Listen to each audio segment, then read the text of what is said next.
कितनी है इसकी कीमत? 22 रुपए। क्या है? माना एक नोटबुक की कीमत x रुपए तथा एक कलम की कीमत y रुपए। ठीक है, क्वेश्चन में क्या है? एक नोटबुक की कीमत एक कलम की कीमत से दोगुनी है। कितनी है? दोगुनी है। तो कितना हो जाएगा? x बराबर 2y। कितना हो जाएगा? दोगुनी हो गई, x बराबर 2y। यहां तक क्लियर? ये बताइए यहां तक क्लियर? क्या बोला गया? 2 गुनी है। अगर यहाँ पे कहता 3 गुनी तो यहाँ पर कितना आ जाता? 3 आ जाता। क्लियर यहाँ पर? चलिए इसको सोल्व करते हैं। 2y को बराबर के इस तरफ लाते हैं तो कितना हो जाएगा? x माइनस 2y बराबर 0। ये हो जाएगा इस क्वेश्चन का जवाब। 2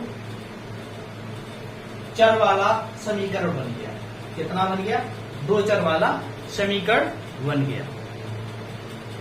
चलिए अब देखेंगे, इसको नोट कर लीजिए जल्दी से। अब देखेंगे क्वेश्चन नंबर 2 पर चलते हैं।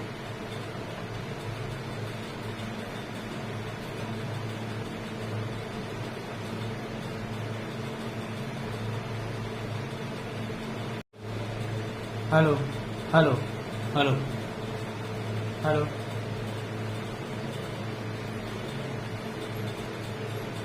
चलिए देखिए क्वेश्चन नंबर 2। क्वेश्चन नंबर 2 क्या है? निम्नलिखित रैखिक समीकरण को ax plus by plus c equal to 0 के रूप में व्यक्त कीजिए और प्रत्येक स्थिति में a, b और c के मान बताइए।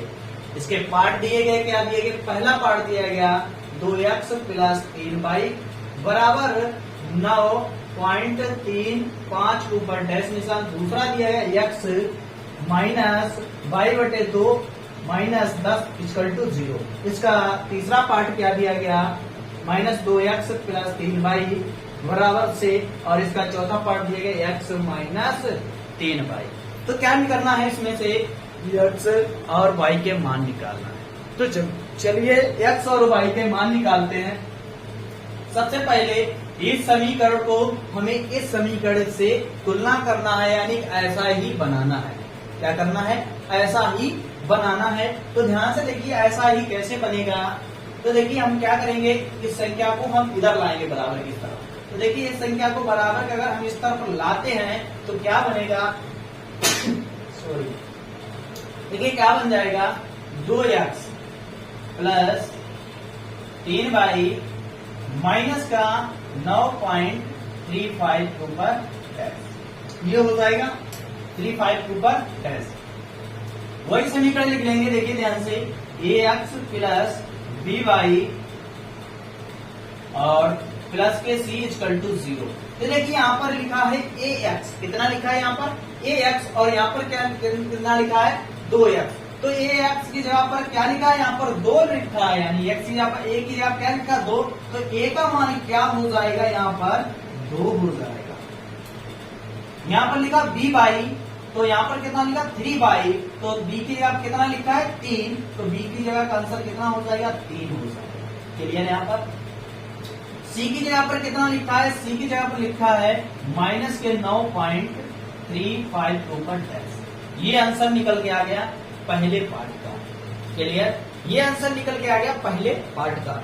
चलिए इसका दूसरे पार्ट का इसी से तुलना करेंगे। देखिए यहाँ पर a का मान कितना निकल के आ जाएगा? x यहाँ पर कुछ नहीं है तो 1 है, तो क्या हो जाएगा? a का मान हो जाएगा 1, b का मान हो जाएगा माइनस का 1/5। यहाँ कुछ नहीं तो 1 होता है। ठीक है, चलिए c का मान कितना हो जाएगा? माइनस का 10। कितना हो जाएगा? माइनस का 10 निकल कर आ जाएगा। चलिए इसको सोल्व करते हैं समीकरण के। देखिए यहाँ पर माइनस का 2x प्लस 3y माइनस का 6 इक्वल टू 0। तो जल्दी से बताइए इसमें a और b के मान क्या निकलेंगे? बोलिए जल्दी से, इसमें a और b और c के मान क्या निकलेंगे? जल्दी से बताइए, a और b और c के मान क्या निकलेंगे? जल्दी से कमेंट कीजिए क्या निकलेंगे इसके a और b और c के मान। तो क्या करना है, ध्यान से देखिए क्या करेंगे, यहाँ पर ए का मान निकालेंगे, कितना हो जाएगा माइनस का 2, कितना हो जाएगा माइनस का 2। बी का मान निकालेंगे, बी का मान कितना निकल के आ जाएगा माइनस कितना प्लस का 3 हो जाएगा। सी का मान हो जाएगा माइनस का 6। चलिए इसी प्रकार इस समीकरण को भी सोल्व करते हैं, देखिए क्या हो जाएगा, x minus 3y equal to 0।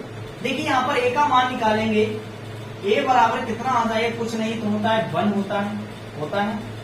चलिए b का मान निकालते हैं, कितना हो जाएगा -3 दिया गया तो -3 लिखेंगे।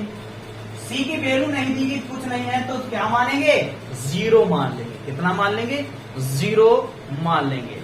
चलिए आ जाइए इसके बाद पाठ नंबर 5 पर। चलिए सारे बच्चे पाठ नंबर 5 का आंसर बताएंगे, ए का मान क्या निकल के आएगा और बी का मान क्या निकल के आएगा और सी का मान क्या निकल के आएगा। जल्दी से बताइए, आपके पास ओनली 20 सेकेंड है, 20 सेकेंड के अंदर आप इन सारे के 20 सेकेंड के अंदर यहाँ पर ए और बी के मान निकाल के बताएंगे। चलिए देखिए क्या हो जाएगा, सोल्व करेंगे। देखिए ध्यान से, इसको क्या करेंगे, इसको इधर लाएंगे, 2x plus a 5y equal to 0 हो जाएगा। तो देखिए यहाँ पर क्या हो जाएगा, a का मान निकालेंगे, कितना दिया गया, a का मान निकल के आ जाएगा 2, b का मान निकल के आ जाएगा प्लस का 5, c का मान कितना है, यानी कि c नहीं दिया गया, क्या आ जाएगा 0 आ जाएगा। चलिए छठवां आ जाइए, छठवां क्या दिया गया, छठवां देखेंगे, a का मान निकालेंगे, यहाँ पर a का मान कितना है 3 हो जाएगा। b का मान निकालेंगे, b देखिए b y नहीं दिया गया यहाँ पर, तो b का मान नहीं दिया गया तो 0 मानेंगे। c का मान क्या हो जाएगा 2 हो जाएगा। चलिए यहाँ पर आ जाइए पार्ट नंबर 7 पर। देखिए यहाँ पर a का मान निकालेंगे, यहाँ पर x नहीं दिया गया तो 0x का मान, y का निकालेंगे, y का कितना आ जाएगा 1 और c का कितना आ जाएगा माइनस का 2 हो जाएगा, कितना हो जाएगा माइनस का 2 हो जाएगा। यहाँ पर आ जाइए, इसको सोल्व कीजिए, देखिए कैसे सोल्व करेंगे इसको। 2x को बराबर के इस तरफ लाएंगे तो माइनस का हो जाएगा 2x प्लस का हो जाएगा 5 इक्वल टू 0 हो जाएगा। तो देखिए यहाँ पर कितना a का मान कितना निकल कर आ जाएगा, a का मान देखिए यहाँ पर कितना निकल कर आ जाएगा। चलिए a का मान बताते हैं कितना निकल कर आएगा।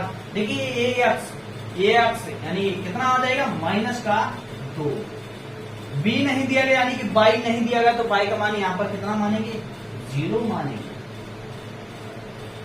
c का मान कितना आ जाएगा 5 आ जाएगा। क्लियर, यहाँ तक सारे बच्चों को यहाँ तक समझ में आया? यदि यहाँ पर समझ में आया तो एक बार सारे बच्चे यस कर दीजिए, बोलिए जल्दी से यस कर दीजिए। यदि आपको ये समझ में आ गया है तो यस कर दीजिए सारे बच्चे। ओके, समझ में आ रहा। फिर मिलते हैं नेक्स्ट क्लास के साथ, तब तक के लिए जय हिंद।